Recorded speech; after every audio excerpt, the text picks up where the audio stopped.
అదే RTV app వార్తల్ని క్షణాల్లో చదివే అవకాశం ఉంటుంది. ఒక న్యూస్ పేపర్, ఒక టెలివిజన్ ఛానల్ మీ చేతుల్లో ఎప్పుడూ ఉంటాయి.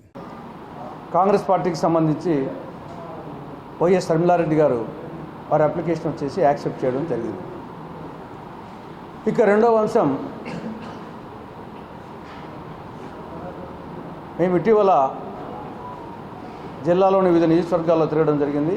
ప్రత్యేకించి పులివెందుల నియోజకవర్గంలో అటు పులివెందుల, చక్రాయపేట, వేంపల్లి, తొండూరు, లింగాల ఈ యొక్క మండలాల్లో విస్తృతంగా నేను, తర్వాత సునీతారెడ్డి గారు, శివప్రకాష్ రెడ్డి గారు, ధ్రువకుమార్ రెడ్డి గారు, మిగతా కాంగ్రెస్ నాయకులందరము విస్తృతంగా పర్యటించడం జరిగింది.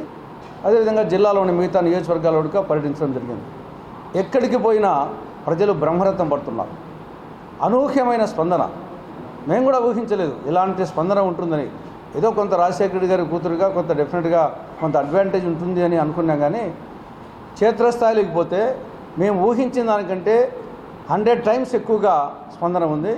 ఈ స్పందన చూస్తే కడప లోక్సభ అభ్యర్థిగా కడప లోక్సభకు వచ్చేసి షర్మిలారెడ్డి గారు ఖచ్చితంగా 3 లక్షల పైచులకు మెజార్టీతో గెలుపు తథ్యమని చెప్పేసి మాకు కనిపిస్తుంది.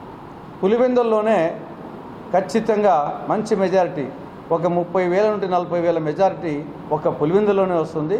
ఓవరాల్గా జిల్లా మొత్తం మీద 3 లక్షల మెజారిటీ వస్తుందని చెప్పేసి మాకు పూర్తి నమ్మకం ఉంది.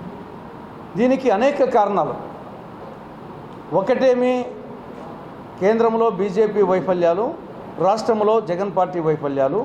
మూడవది బీజేపీ చేతిలో రాష్ట్రానికి చెందినటువంటి ప్రాంతీయ పార్టీలు, అటు జగన్ పార్టీ కానీ, తెలుగుదేశం పార్టీ కానీ, జనసేన కానీ, ఇవన్నీ బీజేపీ చేతిలో కీలుబొమ్మలు, కవాలీలు, కట్టు బానిసలు అనేది ప్రజలు మాకంటే ముందే వాళ్ళు చెప్తున్నారు. బీజేపీ అంటేనే మేము బీజేపీ అంటేనే వాళ్ళు చెప్తున్నారు. బి అంటే బాబు, జే అంటే జగన్, పి అంటే పవన్ అని మేము చెప్పకుండా వాళ్ళే చెప్తున్నారు. అంటే ఇది చాలా బలంగా పోయింది.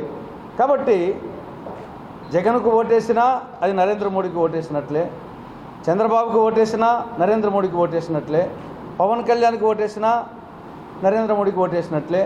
కానీ నరేంద్ర మోడీ అంటే వీడికున్నారు.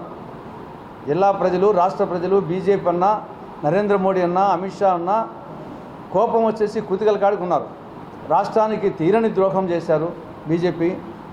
ప్రత్యేక హోదా ఇవ్వలేదు, రాయలసీమకు, ఉత్తరాంధ్రకు స్పెషల్ డెవలప్మెంట్ ప్యాకేజీ కానీ, కడప జిల్లా స్టీల్ ప్లాంట్ కానీ, పోలవరం కానీ. కాబట్టి దీనికి తోడు విశాఖ ఉక్కును అమ్మాలని ప్రయత్నం చేయడం, మిగతా గ్యాసు, డీజిల్, పెట్రోల్ రేట్లు పెరిగిపోవడం, ఈ దేశాన్ని అప్పుల భారత్ చేయడం, ప్రభుత్వ రంగ సంస్థలను అమ్మేయడం, తర్వాత వచ్చేసి ప్రత్యర్థులను వేధించడం, ఈ యొక్క రాజ్యాంగ వ్యవస్థను దుర్వినియోగం చేయడం, తర్వాత ఈ విద్వేషపూరిత వ్యాఖ్యలు. ఒక ప్రధానమంత్రి హోదాలో ఒక దేశానికి హెడ్గా ఉన్న వ్యక్తి మతాల ప్రాతిపదికన దేశాన్ని విభజించాలని ఆ విధ్వంసపూరిత వ్యాఖ్యలు వచ్చేసి ఎవరు జీర్ణం చేసుకోలేకున్నారు. అరే ఇంత దిగజారిన ఒక భారత ప్రధానమంత్రి స్థాయిలో 10 ఏళ్ళు అధికారంలో ఉండి ఇంత దిగజారుడు రాజకీయాలు చేస్తారా? మరిన్ని వీడియోస్ కోసం ఛానల్ ని సబ్స్క్రైబ్ చేయండి. లేటెస్ట్ అప్డేట్స్ కోసం వాట్సాప్ ఛానల్ ని ఫాలో చేయండి. అండ్ లింక్ డిస్క్రిప్షన్ లో ఉంది.